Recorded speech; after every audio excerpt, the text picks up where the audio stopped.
인생은 두려움의 연속이다라고 말할 수 있겠습니다. 그런데 때로는 그 두려움의 원인도 모른 채 우리는 두려움에 사로잡힐 때가 종종 있죠. 그래서 혹자는 인생이란 두려움을 평생 안고 사는 것이다, 이제 이렇게 말하기도 했습니다.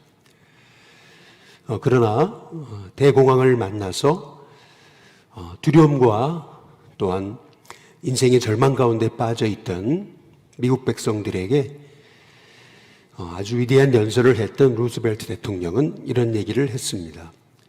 우리가 진정 두려워해야 될 것은 어떤 경제적인 불확실성이나 또한 앞으로 일어날 사회적인 그런 두려움이 아니고 우리가 지금 두려워하고 있는 것이다 라고 그렇게 이제 말하고 있습니다.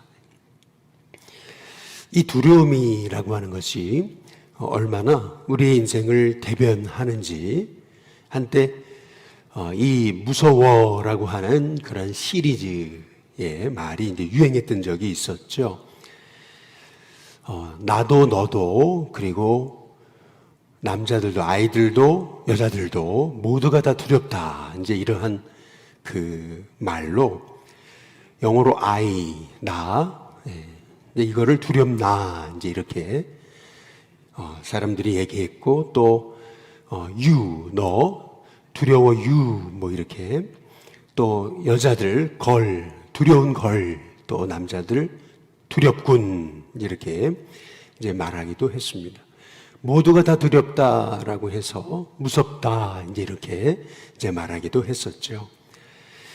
오늘 예수님은 오병이어 기적 후에 홀로 산으로 올라가셔서 이제 기도하십니다. 제자들은 배를 타고 이제 가버나움으로 가는 중에 있었거든요. 그런데 뜻밖의 풍랑을 만나게 됐던 것을 볼 수가 있습니다. 요한복음 6장 18절인데요. 큰 바람이 불었다. 갑작스럽게 날은 이미 어두워졌는데 예수님도 계시지 않던 그 갈릴리 바다 한복판에서 큰 바람이 불었다. 그래서 파도가 일어났다라고 말하고 있습니다. 여기서 큰 바람이라고 하는 것은 일종의 태풍과도 같은 아주 강력한 바람을 의미하고 있는 거죠. 갈릴리 호수는 사면이 다 산으로 둘러싸인 그런 호수입니다. 이제 아열대 기후를 갖고 있는 지역이죠. 이 갈릴리 호수 북쪽에는 헐몬산이라고 하는 유명한 산이 있습니다. 이 헐몬산이 해발 고도만 2814m다라고 그렇게 말합니다. 이 2814m라고 하는 것이 얼마나 높은 것이냐면은 한라산이 1947m라고 얘기하거든요. 그런데 헐몬산은 2760m니까 늘 만년설이 있는 곳이 이제 헐몬산이었던 거죠. 계곡을 따라서 찬물이 산 위에서 내려오죠. 그러면 아열대 기후인 이 갈릴리 호수의 따뜻한 기후와 이렇게 만나가지고 이제 갑자기 뜻밖의 큰 바람, 태풍과도 같은 그런 엄청난 바람이 몰아칠 때가 있는 곳이 이제 갈릴리 호수였던 거죠. 바다가 아닌데 어떻게 큰 파도가 일어나는가? 이게 찬바람과 더운 바람이 서로 맞부딪히면서 갑작스럽게 생각지 못한 그런 풍랑이 있는 곳, 그곳이 이제 갈릴리 호수였던 것이죠. 제자들은 평생 이 갈릴리 호수에서 어부로서 잔뼈가 굵은 사람들이었습니다. 벌써 이 갈릴리 호수에 이 큰 파도가 몰아쳤다. 그래서 18절에 보니까 파도가 일어났다라고 얘기하잖아요. 이 일어났다라고 하는 얘기는 꼭 땅이 뒤흔들린 것 같은 그런 엄청난 그러한 위기를 만났음을 이제 성경이 이제 말하고 있는 거죠. 이 제자들은 직감적으로 이제 이러다 죽겠다라고 하는 그런 두려움이 그들에게 이제 엄습해 온 상황이었던 거죠. 문제가 있습니다. 그것은 뭐냐면은 요한복음 오늘 6장 16절에서 21절에는 이 내용이 나오지 않지만 평행 본문이 있어요. 마태복음 14장 22절에서 27절에 보시면은 예수님이 오병이의 기적을 행하시고 산으로 올라가시면서 제자들을 재촉하셔가지고 가버나움으로 가게 하셨던 것을 볼 수가 있는 거거든요. 그 제자들이 배를 타고 가버나움으로 간 것은 그들의 의향이 아니었던 겁니다. 예수님이 가라고 하신 거죠. 예수님이 등 떠밀어서 가라고 하신 그 가버나움으로 가는 뱃길에 생각지 못했던 이제 풍랑이 이제 일어나게 됐던 것을 이제 볼 수가 이제 있는 겁니다. 이제 우리는 그런 생각을 해보게 되는 거죠. 아니, 예수님이 가라고 하신 길이라면은 역풍이 아니라, 풍랑이 아니라 순풍만 가득해야 된다. 우리는 이렇게 생각을 하잖아요. 찬송가 373장에 우리가 찬송의 가사처럼 고요한 바다로 저 천국 향할 때 주에게 순풍 주시니 참 감사합니다. 하나님이 가라고 하신 그 길이라면 그곳에는 순풍만 가득해야 된다라고 우리는 이제 생각하는 거거든요. 그러나 오히려 우리 예수님이 가라고 하신 그 가버나움으로 향한 그 뱃길에 뜻하지 못한 그런 큰 바람, 풍랑이 불어서 파도가 일어나는 그런 상황을 제자들이 이제 만난 것이거든요. 왜 주님이 가라고 하신 그 길에 풍랑이 있나라고 하는 겁니다. 주님이 가라고 하셨으면 그 주님이 가라고 하신 그 길에는 순풍만 있어야 된다. 고요한 바다만 있어야 된다. 우리는 그렇게 생각하는 거잖아요. 아니, 주님이 보내셨다면 그러면 역풍을 다 막아주셔야 되는 거잖아요. 그런데 오히려 주님이 가라고 하신 그 길에 뜻밖의 풍랑을 만나는 거, 이게 인생이다 라고 하는 것이죠. 그렇다면 왜 주님이 가라고 하신 그 길에 풍랑을 만나게 하시는가라고 하는 그러한 질문을 우리가 해보게 되는 것입니다. 그 해답으로 우리는 민수기 33장의 말씀을 우리가 좀 묵상해 볼 필요가 있는데요. 민수기 33장에 보시면은 제자들이 출애굽을 하잖아요. 이스라엘 백성들이 출애굽을 하잖아요. 근데 출애굽한 이스라엘 백성들이 어떻게 가나안까지 가게 된지 그 여정길이 자세하게 설명이 나와 있는 말씀이 민수기 33장입니다. 그 민수기 33장에 보시면 이스라엘 백성들이 출애굽을 했을 때 분명히 애굽에서 가나안까지는 기름길이 있었습니다. 한 달이면 충분히 가고도 남는 애굽에서 가나안까지 가는 아주 직행길, 지름길이 있었다는 거죠. 그런데 하나님은 이스라엘 백성을 출애굽시키신 다음에 애굽에서 가나안으로 가는 그 지름길로 인도하지 않으시고 오히려 이스라엘 백성을 우회해서 그래서 홍해 길로 인도하셨던 것을 볼 수가 있는 거거든요. 홍해 길이란 이런 겁니다. 앞에는 딱 홍해가 가로막고 있습니다. 그리고 뒤에서는 당시 세계 최대 제국을 자랑했던 애굽의 전차 부대가 뒤에서 이스라엘 백성들을 잡겠다고 쫓아오는 상황이었던 거죠. 쉽게 말하면은 하나님이 이끄셔서 출애굽한 이스라엘 백성들이 가는 길에 뜻밖에도 진퇴양난의 상황을 만나게 됐다라는 것입니다. 사면초가를 경험하게 하신 거죠. 소위 도관에 든 쥐처럼 아무것도 할 수 없는 것 같은 그러한 홍해 길로 하나님이 이스라엘을 인도하셨다라고 하는 것입니다. 왜? 하나님이 출애굽을 시키신 거잖아요. 하나님 가라 그러신 거잖아요. 내 백성을 보내라 하신 분은 하나님이시잖아요. 그런데 왜 이스라엘 백성을 애굽에서 가나안으로 가는 지름길로 보내지 않으시고 오히려 앞에는 홍해가 가로막고 뒤에는 애굽 군대가 쫓아오는 홍해 길로 이스라엘을 인도하셨냐라고 하는 얘기입니다. 홍해를 기적같이 건너죠. 그리고 나서 이스라엘이 이르렀던 곳이 어디겠어요? 거기는 신광야였습니다. 신광야는 어떤 곳입니까? 신광야는 그야말로 풀 한 폭이 없는 그런 황량한 황무지였습니다. 풀 한 폭이 없는 황무지에 이르게 되니까 이스라엘 백성들이 원망하기 시작하잖아요.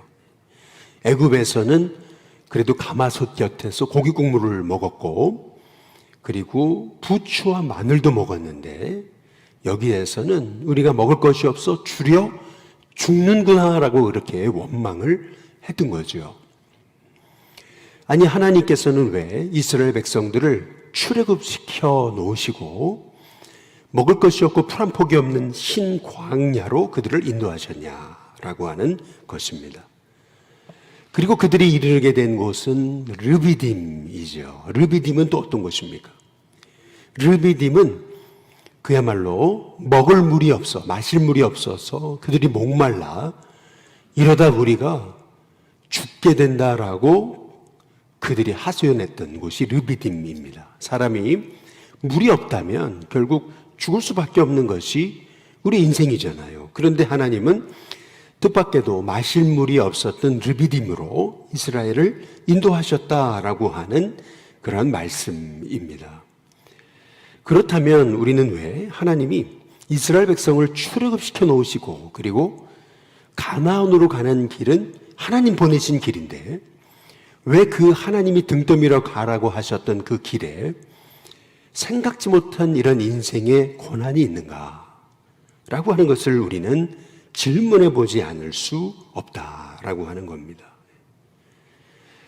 우리가 이스라엘 백성들의 출애굽 여정을 살펴보게 되면 그들은 홍해를 만났지만 그러나 그 홍해에서 홍해를 육지같이 가르시는 하나님을 그들이 경험하게 되잖아요. 바다도 주관하시는 바다의 주관자 하나님을 만나게 되는 거죠. 신광야에서는 하늘에서 만나와 메추라기가 떨어지는 그런 기적을 이스라엘 백성들로 경험하게 하시는 것입니다. 하나님은 하늘의 주관자이심을 하나님은 이스라엘 백성들에게 보여주셨던 거죠. 뿐만 아니라 르비딤에서 물이 없어 목말라서 이제 우리는 목말라 죽게 된다라고 하소연할 때 하나님은 르비딤에서 그 반석에서 물이 나게 하시는 그러한 역사를 보이심으로 땅의 주관자 되시는 그런 하나님이심을 보여주셨던 거죠. 그래서 여호수아서 2장 11절에 보면은 그 출애굽의 하나님을 기생 라합은 이렇게 얘기하는 겁니다. 우리 너희들의 하나님은 상천하지의 하나님이 아니시냐. 하늘에서도 하나님이시고 땅에서도 하나님이시고 하늘을, 땅을, 바다를 주관하시는 주관자 하나님이 아니시냐라고 그렇게 오히려 기생 라합의 입을 통해서 하나님께서 말씀하셨던 것을 볼 수가 이제 있는 거죠. 예수님이 오병이어의 기적을 행하셨을 때 오병이어의 기적을 경험했던 그 무리들은 예수님을 15절에 보니까 억지로 붙들어서 임금으로 이제 사무를 했던 것을 볼 수가 있습니다. 그때 예수님께서는 홀로 산에 올라가셨던 것을 이제 볼 수가 있는 거죠. 사람들은 단순히 예수님을 그냥 세상의 임금 정도로 자신들의 그 압제당하는 고통을 해결해 줄 단순히 정치적인 메시아로 예수님을 봤던 거죠. 그러나 예수님께서 지금 이 큰 풍랑도 잠잠하게 하시는 이 기적을 행하심으로 예수님은 이 바다도 주관하시는, 파도도 주관하시는, 하늘도 주관하시는, 땅도 주관하시는 상천하지의 하나님이심을 예수님이 이제 보여주신 거죠. 왜 우리의 인생에 이렇게 고난이 있습니까? 왜 어려움이 있어요? 전에 저희 어머니께서 이제 하셨던 말씀이 저는 가끔 어려움 중에 이렇게 생각나는 말씀이 있습니다. 그게 뭐냐면은 이 고난이 없었더라면 우리가 어떻게 이렇게 마음을 다해서 하나님을 의지하고 기도했겠느냐라고 하는 그런 말씀이셨습니다. 고난이 없었더라면 우리가 어떻게 이렇게 하나님 앞에 엎드려서 하나님만 의지할 수 있었겠는가? 고난이 은혜다라고 그렇게 하셨던 말씀이 이제 늘 생각이 납니다. 여러분, 왜 하나님이 이끄신 길인데 하나님이 살라고 하셔가지고 살게 하신 인생인데 왜 우리 인생에 이렇게 고난이 있느냐? 우리는 질문하지 않을 수가 이제 없는 거죠. 그 질문에 그 답은 이렇게 평생 척추 카리에스 그리고 폐병, 직장암으로 소위 걸어다니는 종합병원이다.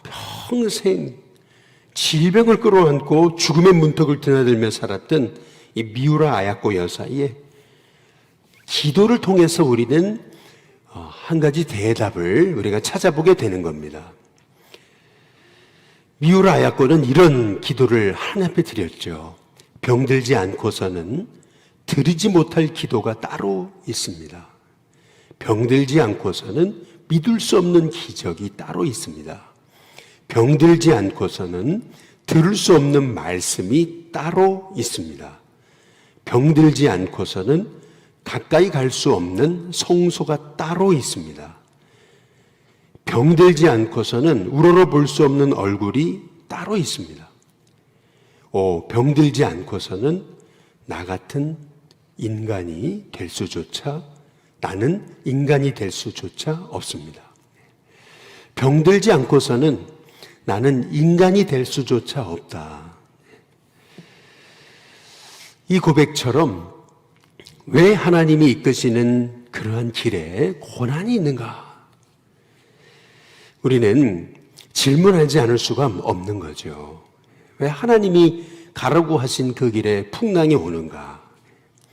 실은요, 필립 얀시라고 하는 사람이 50년 이상 나병 환자와 함께 살면서 나병 환자들의 친구라고 불리웠던 외과 의사 폴 브랜드라고 하는 분과 함께 대화를 통해서 그가 발견했던 그 한마디 고백, 고통이라는 것은 하나님이 내게 허락하신 뜻밖의 선물이다 라고 하는 이제 그 대답 속에 해답이 있지 않나 라고 하는 것을 이제 우리가 이제 생각해 보게 되는 것입니다. 나병 환자들은 고통을 느끼지를 못하는 거예요. 그러다 보니까 돌부리에 발이 부딪힙니다.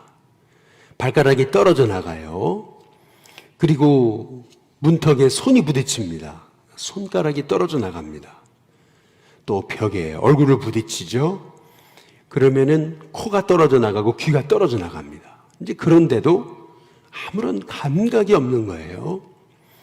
이제 그러다 보니까 손가락, 발가락, 그리고 코와 귀가 다 떨어져 나가는데도 전혀 고통을 느끼지 못하는 거죠.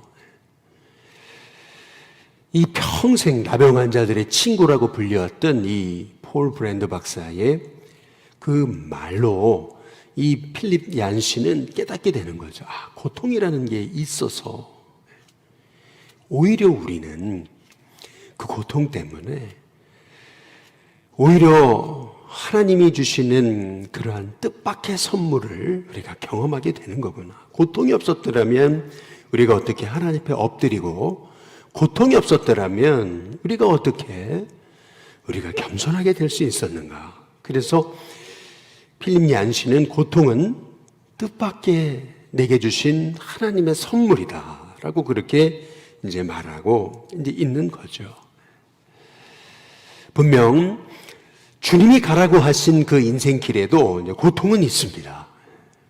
그러나 그 고통으로 인해서 내가 진짜 상처하지 하나님이신 하나님을 만나게 되는 진짜 하나님의 사람으로 세워지는 은혜를 입게 된다라고 하는 거죠. 그래서 어찌 본다면은 이 고난이라고 하는 것은 죄 많은 나를 진짜 하나님의 사람으로 만들려고 하시는 하나님의 뜻밖의 은혜다라고 하는 것을 우리가 이제 깨닫게 되는 것입니다.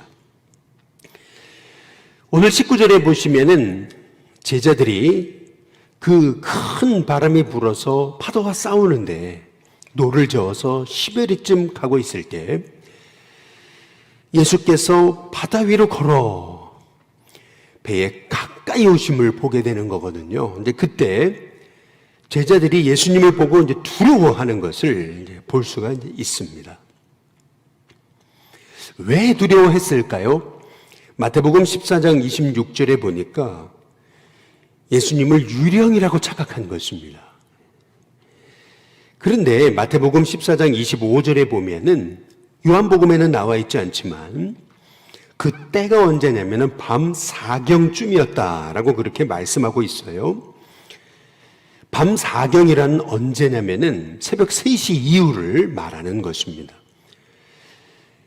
성경이 밤 4경이라고 하는 것을 강조하고 있는 이유는 뭐냐면은 모든 사람이 잠든 시간이 바로 새벽 3, 4시잖아요. 그런데 그 아주 새벽, 아주 깊은 그 어둠, 밤 한밤중 중에도 예수님은 제자들을 살피고 계셨다라고 하는 것을 오늘 성경이 우리에게 말씀하고 계시는 거죠. 예수님이 제자들을 가버나움으로 재촉하여 보내셨습니다. 그런데 뜻밖의 풍랑이 일잖아요. 그것으로 말미암아 고난을 당하잖아요. 그런데 예수님이 그들 곁에 계시지 않았잖아요. 예수님이 우리의 문제를 모른 척 하시는구나. 우리가 생각할 수도 있어요. 그러나 그게 아니었다라는 거죠. 밤 4경쯤에 예수님은 물 위로 제자들에게 걸어오십니다. 다시 말해 모든 사람이 잠들고 모든 사람들이 깊은 한밤중에 그들이 깊이 잠든 그러한 그 시각에도 예수님은 풍랑과 싸우던 제자들에게 찾아오셨다. 다시 말해서 바로 그 한밤중에도 예수님은 제자들을 살피고 계셨음을, 불꽃과 같은 눈동자로 예수님을 지켜보고 계셨음을 성경이 말씀하고 계시는 거죠.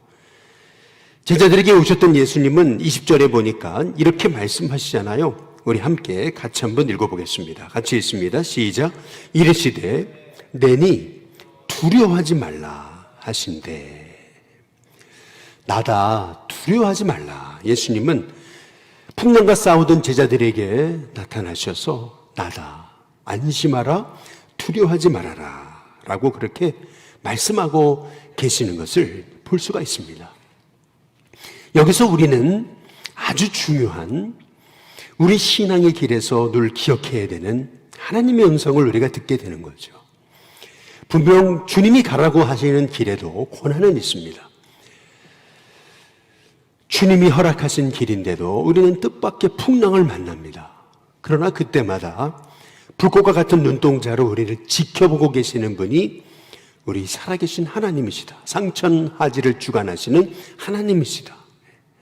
그 하나님이 우리에게 주시는 음성, 나다, 내가 너와 함께 있다. 그러니 두려워하지 말아라 하시는 음성을 붙잡을 때 우리는 우리의 인생의 풍랑 속에서도 오히려 풍랑의 은혜였습니다. 뜻밖의 하나님 주신 은총이었습니다. 고백하는 그러한 하나님의 사람이 될 수 있다라고 우리는 깨닫게 되는 거죠. 근데 실은 오늘 이 요한복음 6장 이 풍랑이 있는 그 한복판에 찾아오셔서 내니 두려워하지 말아라 하셨던 그 예수님의 그 찾아오시는 이유, 그 이유에 대해서 우리는 21절에서 너무나 중요한 하나님의 음성을 받게 되는 거죠. 21절 우리 같이 한번 읽어보겠습니다. 같이 읽습니다. 시작. 이에 기뻐서 배로 영접하니 배는 곧 그들이 가려던 땅에 이르렀더라. 오늘 여기 요한복음에서 우리가 주목해 봐야 될 너무나 중요한 말씀이 있습니다. 기뻐서 배로 예수님을 딱 영접을 했습니다. 그랬더니 배는 곧 그들이 가려던 땅에 이르게 됐다. 이렇게 말씀하고 계시잖아요. 성경에 분명히 우리에게 말씀하고 계시지는 않지만 여기 오늘 말씀해 보니까 예수님이 딱 그들의 타고 있던 배에 올라타시니까 그들이 예수님을 영접을 하니까 배로 영접하니까 곧 그랬어요. 곧. 이 곧이 의미하는 것이 뭐겠습니까? 그들이 기뻐서 예수님을 자신들이 타고 있던 배에 영접을 하니까 곧 풍랑이 사라졌다는 거예요. 그리고 결국 가려던 땅에 가게 됐다. 이렇게 말씀하고 계시는 거죠. 여기서 우리는 중요한 하나님의 음성을 듣게 되는 겁니다. 우리가 주님이 보내신 길에 환난과 풍랑과 뜻밖의 파도를 만납니다. 풍랑을 바라보고 우리는 낙심하고 절망하죠.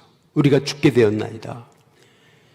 그런데 우리가 풍랑을 만나서 결국에서는 우리의 문제는 뭐냐면 가다가 중도 하차한다는 것입니다. 주님이 보내신 길인데 고난이 있잖아요. 그러니까 믿음 없는 우리는요, 하나님 왜 우리에게 고난을 주십니까? 그래서 너무나 많은 사람들이 가려던 길까지 가지 못하고 중도 하차하더라는 겁니다. 가려던 곳에 가야 되거든요. 하나님 부르시는 곳에 가야 되거든요. 그런데 하나님 부르시는 곳에 가지 못하고 두려움에 매여서 내가 하는 줄 알고 결국에는 풍랑 바라보고 낙심하고 절망하다가 내니 두려워하지 마라. 내가 너와 함께 한다. 라고 하시는 그 하나님의 음성 붙잡지 못하고 그 예수님을 나의 주님으로 늘 모셔서 그 주님과 함께 동행하지 못하고 많은 사람들이 목적지까지 가지 못하고 중도 하차하더라. 가려던 길 가지 못하더라. 이것이 오늘 이 요한복음을 통해서 우리에게 주시는 하나님의 음성이죠. 분명히 예수님이 그들의 배에 오르시니까 곧 그랬어요. 그리고 결국 가려던 땅에 가게 됐다. 여러분, 하나님의 사람에게도요 고난이 있고요. 주님이 보내신 길에도 고난이 있습니다. 그런데 너무나 많은 사람들이 중도 하차해요. 가려던 길까지 가지 못합니다. 처음에는 주님이 보내셨으니까 기쁨으로 가다가 어려우면 그냥 다 중도 하차하는 거예요. 가려던 길까지 가지 못합니다. 그 이유가 뭘까요? 그 이유는 뭐냐 하면 그 풍랑 중에도 나에게 찾아오셔서 내니 두려워하지 말라 말씀하시는 상천하지의 하나님을 의지하지 못하니까 우리는 중도 하차하게 되더라 라고 하는 것입니다. 그러나 풍랑 중에도 내게 찾아오셔서 불꽃 같은 눈동자로 나를 지켜보고 계시고 결국 나와 함께 하셔서 결국에는 그 인생길에 동행하시고 내가 하는 것이 아니고 하나님이 하신다라고 하는 것을 의지하는 하나님의 사람들은 결국 가려던 땅에 가게 되더라 라고 하는 것이 오늘 하나님이 우리에게 주시는 음성이다라고 하는 겁니다. 유고슬라비아에 한 소녀가 있었어요. 인도에 선교사 자격으로 오게 됐습니다. 인도에서 그 캘커타에서 참 많은 빈민들이 그냥 길거리에 쓰러져서 죽어가는데 한 번은 보니까 팔이 썩어가지고 그래서 쥐가 막 갉아먹고 있는데도 전혀 돌봐주는 사람이 하나도 없는 그 광경을 보면서 너무나 충격을 받은 거죠. 근데 그때 하나님의 음성을 듣습니다. 네가 저들을 돌봐라. 근데 그때 하나님 앞에 이제 항변하는 거죠. 하나님 제가 어떻게 합니까? 저는 연약한 여성이고 아이일 뿐입니다. 네가 해야 된다. 네가 해라. 저는 못합니다. 아시잖아요. 아무 힘이 없습니다. 그때 하나님의 음성이 들려진 거죠. 내가 너와 함께 하는데도 못하겠다 그러느냐. 여러분, 그 연약했던 한 소녀를 통해서 그 인도의 그 캘커타 땅에 엄청난 그런 하나님의 일들이 이루어진 거 여러분 너무나 잘 아시지 않습니까? 그 사람이 바로 그 유명한 그 테레사였던 거죠. 여러분, 우리는 우리 인생길에서 풍랑을 만나고 어려움을 만나면서 우리는 나는 못해요 라고 우리는 절망할 때가 많습니다. 그러나 그 절망한 그 우리에게 우리 주님은 찾아오시는 거예요. 풍랑의 한복판에 주님이 찾아오십니다. 그럼에도 불구하고 우리 예수님이 나와 함께 하신지도 알지 못하고 두려움에 떨고 있는 우리에게 우리 예수님 말씀하시죠. 나다, 두려워하지 말아라. 내가 너와 함께 한다. 그때 그 예수님을 딱 내 인생의 배에 선장으로 모시게 될 때 결국 우리는 가려고 하던 그 땅으로 갈 수 있게 되더라 라고 하는 것이 오늘 우리에게 주신 하나님의 말씀인 거죠. 여러분, 우리 인생길 주님이 가라고 하신 길인데도 고난이 있습니다. 왜 고난이 있습니까? 우리는 그 고난의 의미를 다 우리는 헤아릴 수 없습니다. 그러나 고난이 있기에 결국 정말 하나님을 의지하는 한 믿음의 사람이 태어나게 되는 거죠. 고난이 있기에 우리는 내가 하는 것이 아니고 하나님이 하신다라고 하는 것을 우리는 깨닫게 되는 거죠. 그 고난 한복판에서도 내니 두려워하지 말아라 하시는 그 예수님을 의지하게 될 때 우리는 결국 가려던 길 중도하차하지 않고 끝까지 그 길을 갈 수 있는 그러한 은혜의 사람이 되더라라고 하는 것입니다. 오늘 말씀을 통해서 우리는 너무나 중요한 한 가지 하나님의 음성을 깨닫게 되죠. 인생의 풍랑을 만나게 됐을 때 내니 두려워하지 말라 하시는 예수님을 우리의 마음에 주인으로 모시는 것입니다. 그래서 그 예수님이 나와 함께 하심을 믿으면서 내 인생의 배를 주관하시는 분은 우리 하나님이심을, 하늘과 땅, 바다와 내 인생을 주관하시는 하나님이심을 우리가 믿으면서 그 손 붙잡고 가는 거죠. 그때마다 우리 인생의 풍랑을 만나지만 그러나 나다, 나와 내가 너와 함께 있다 말씀하시면서 나의 사랑, 나의 사랑, 나의 어여쁜 자야, 일어나라, 나와 함께 가자, 너 혼자 가는 길이 아니다 말씀하시는 그 하나님의 말씀을 의지하면서 오늘 내니 두려워하지 말아라 하시는 이 말씀이 저와 여러분을 향한 하나님의 음성임을 붙잡고 승리하는 저와 여러분이 다 되시기를 주님의 이름으로 축복합니다.